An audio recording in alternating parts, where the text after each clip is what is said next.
रामविलास के नाम दर्ज है सबसे अधिक वोटों से चुनाव जीतने का रिकॉर्ड। फरवरी 2005 में बिहार में किंग मेकर के रूप में उभरे थे पासवान। रामविलास ने बनाया था 6 प्रधानमंत्रियों के साथ काम करने का रिकॉर्ड। 2014 के चुनाव में यूपीए से अलग होकर एनडीए में शामिल हो गए थे पासवान। चुनावी मिजाज भांपने में थे माहिर, कहे जाते थे मौसम वैज्ञानिक। लोक जनशक्ति पार्टी के संस्थापक, पूर्व अध्यक्ष और केंद्रीय मंत्री रामविलास पासवान भारतीय दलित राजनीति के प्रमुख नेताओं में से एक थे। पासवान का जन्म 5 जुलाई 1946 को बिहार के खगड़िया जिले के शहरबन्नी गांव में हुआ था। वो एक अनुसूचित जाति परिवार में पैदा हुए थे।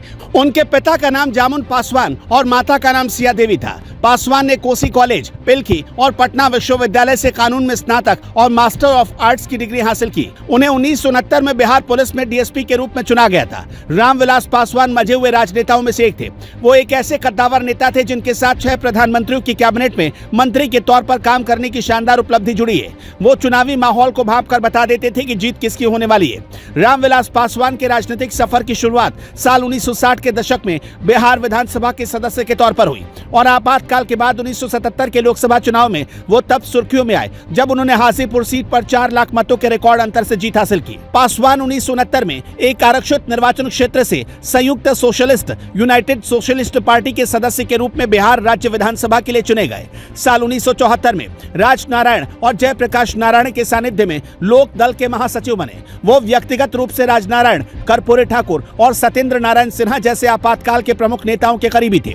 पासवान मोरारजी देसाई के साथ होकर लोकबंधु राजनारायण के नेतृत्व में जनता पार्टी सेक्युलर में शामिल हुए। 1975 में जब भारत में आपातकाल की घोषणा की गई तो उन्हें गिरफ्तार कर लिया गया और उन्होंने पूरा समय जेल में बिताया। 1977 में रिहा होने पर वो जनता पार्टी के सदस्य बन गए और पहली बार इसकी टिकट पर संसद के लिए चुनावी जीत हासिल की और उन्होंने सबसे अधिक अंतर से चुनाव जीतने का विश्व रिकॉर्ड अपने नाम किया। वो 1980 और 1984 में हाजीपुर निर्वाचन क्षेत्र से 7वीं लोकसभा के लिए फिर से चुने गए। 1983 में उन्होंने दलित मुक्ति और कल्याण के लिए एक संगठन दलित सेना की स्थापना की।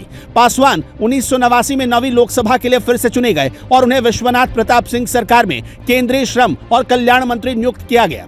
1996 में उन्होंने लोकसभा में सत्तारूढ़ गठबंधन का भी नेतृत्व किया क्योंकि प्रधानमंत्री राज्यसभा के सदस्य थे। ये वो वर्ष था जब वो पहली बार केंद्रीय रेल मंत्री बने। उन्होंने 1998 तक उस पदभार को संभाला। वर्ष 2000 में लोक जनशक्ति पार्टी यानी कि एलजेपी बनाने के लिए पासवान जनता दल से अलग हो गए। 2004 के लोकसभा चुनाव के बाद पासवान यूपीए सरकार में शामिल हो गए और उन्हें रसायन और उर्वरक मंत्रालय और इस्पात मंत्रालय में केंद्रीय मंत्री बनाया गया।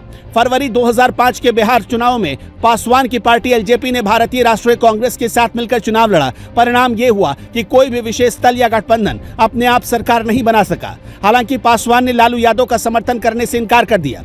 लोक जनशक्ति पार्टी के प्रमुख रामविलास पासवान के नाम 6 प्रधानमंत्रियों की कैबिनेट में मंत्री के तौर पर काम करने की शानदार उपलब्धि जुड़ी है।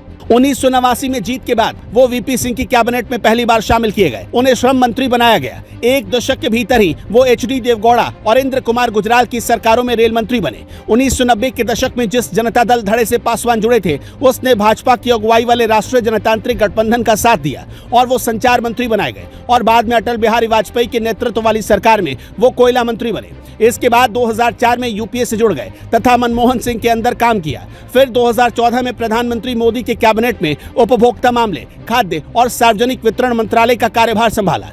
यूपीए 2 के कार्यकाल में कांग्रेस के साथ उनके रिश्तों में तब दूरी आ गई जब 2009 के लोकसभा चुनाव में अपनी पार्टी की हार के बाद उन्हें मंत्री पद नहीं मिला और इस दौरान पासवान अपने गढ़ हाजीपुर में ही हार गए। वहीं 2014 के लोकसभा चुनाव में एनडीए ने उन्हें लड़ने के लिए 7 सीटें दी। लोजपा 6 सीटों पर जीत गई। रामविलास पासवान चुनावी मिजाज भांपने में माहिर थे। चुनाव होने से पहले उन्हें अंदाजा लग गया था कि कौन सा गठबंधन उनके लिए उपयुक्त रहेगा।